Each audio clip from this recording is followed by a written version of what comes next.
Tecno Spark 20 and spark 20 pro এর পর এবার তারা দেশের বাজারে অফিসিয়ালভাবে আনতে চলেছে টেকনো স্পার্ক 20 প্রো প্লাস, যার 8/256GB ভ্যারিয়েন্টের অফিসিয়াল প্রাইসটা ডেসক্রিপশন বক্সে মেনশন করা থাকবে।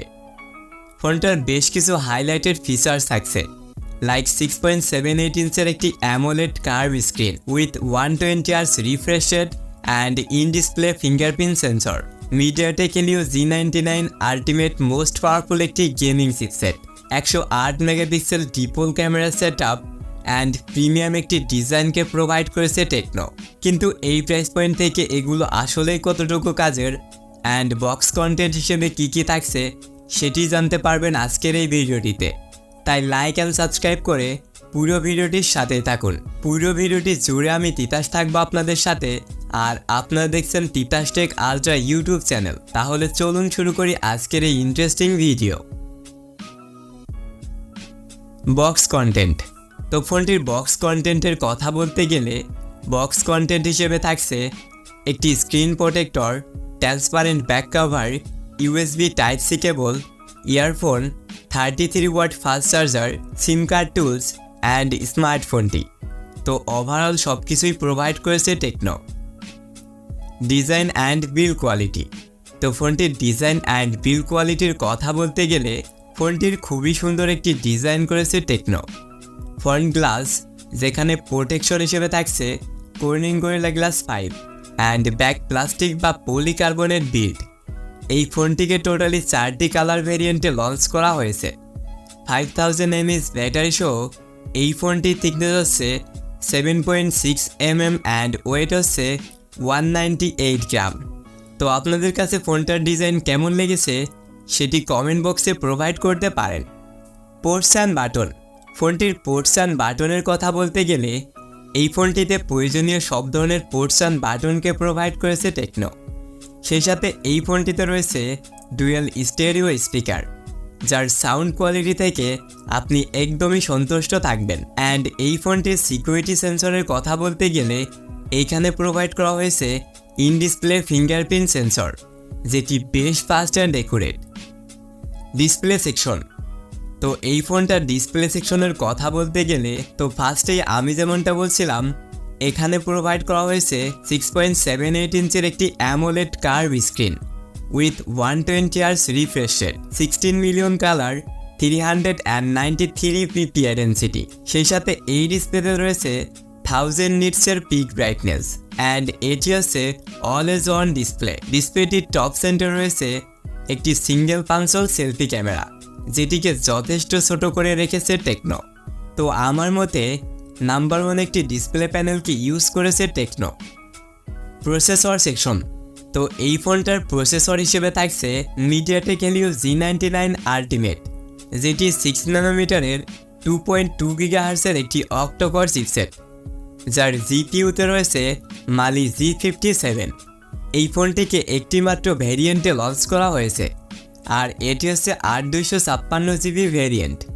সেই সাথে আরও 8GB পর্যন্ত ভার্চুয়াল র্যাম থাকছে, অর্থাৎ টোটালি 16GB র্যাম থাকছে এই ফোনটিতে।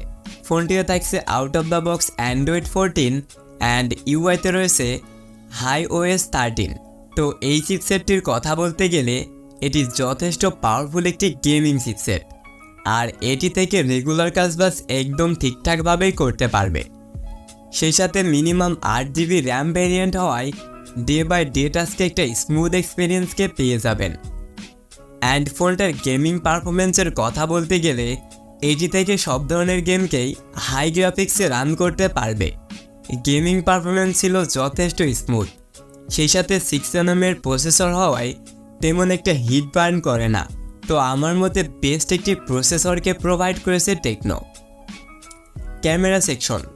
তো এই ফোনটার ক্যামেরা সেকশনের কথা বলতে গেলে রিয়ার প্যানেল রয়েছে ট্রিপল ক্যামেরা সেট আপ, যার মেইন ক্যামেরাটি হচ্ছে 108 মেগাপিক্সেল অ্যান্ড বাকি দুইটি হচ্ছে ইউজলেস সেন্সর। ফ্রন্টে রয়েছে 32 মেগাপিক্সেলের একটি সেলফি ক্যামেরা। এই ফোনটি থেকে সর্বোচ্চ ভিডিও রেকর্ড করতে পারবে 1440p/30 fps পার সেকেন্ডে। তবে এখানে কোনো প্রকার স্টেবিলাইজেশনের ব্যবস্থা আছে কিনা এই বিষয়ে কোনো অফিসিয়াল তথ্য পাওয়া যায়নি। তবে ভিডিওর কোয়ালিটির কথা বলতে গেলে যথেষ্ট কোয়ালিটিফুল ভিডিওকে ক্যাপচার করতে পারে এই ফোনটি। সেই সাথে মেইন ক্যামেরা 108 মেগাপিক্সেলের কথা বলতে গেলে এটি দ্বারাও যথেষ্ট কোয়ালিটিফুল পিকচারগুলোকে ক্যাপচার করতে পারবে। তো আমার মধ্যে ফোনটার ক্যামেরা সেকশনও একদমই ঠিকঠাক রয়েছে। তবে দুইটি ইউজলেস সেন্সরের থেকে একটি 8 মেগাপিক্সেলের আল্ট্রা ওয়াইড ক্যামেরা প্রোভাইড করলে সবথেকে বেস্ট হতে পারত। অ্যান্ড ফোনটার ব্যাটারি সেকশনের কথা বলতে গেলে এখানে রয়েছে 5000 mAh একটি হিউজ ব্যাটারি অ্যান্ড 33 ওয়াট একটি ফাস্ট চার্জার। ব্যাটারি ব্যাকআপের কথা বলতে গেলে নর্মাল বা বেসিক ইউজে 1 থেকে 2 দিনের মতো ব্যাটারি ব্যাকআপকে পেয়ে যাবে। অ্যান্ড হেভি ইউজের কথা বলতে গেলে 6nm এর প্রসেসর হওয়ায় তেমন একটা ব্যাটারি বার্ন করে না। হেভি ইউজে প্রায় 7 থেকে 9 ঘন্টার মতো স্ক্রিন অন টাইমকে পেয়ে যাবে। তো আমার মতে এই ব্যাটারি ব্যাকআপ যথেষ্ট। তবে যেহেতু 26-27 হাজার টাকার একটি স্মার্টফোন, অবশ্যই এখানে আরেকটু ফাস্ট চার্জিং হলে বেস্ট হতে পারতো। অ্যাটলিস্ট 45 ওয়াট ফাস্ট চার্জার হলে বেস্ট হতো। তো এখন প্রশ্ন হচ্ছে এই ফোনটা কাদের জন্য? তো যারা এই প্রাইস পয়েন্ট থেকে একটি স্টাইলিশ প্লাস গেমিং অ্যান্ড ক্যামেরার জন্য স্মার্টফোন নিতে যাচ্ছেন, তারা এই ফোনটিকে নিতে পারেন। তো এটি ছিল আজকের ভিডিও। আই হোপ ভিডিওটি থেকে আপনি একটি ক্লিয়ার গাইডলাইন পেয়েছেন।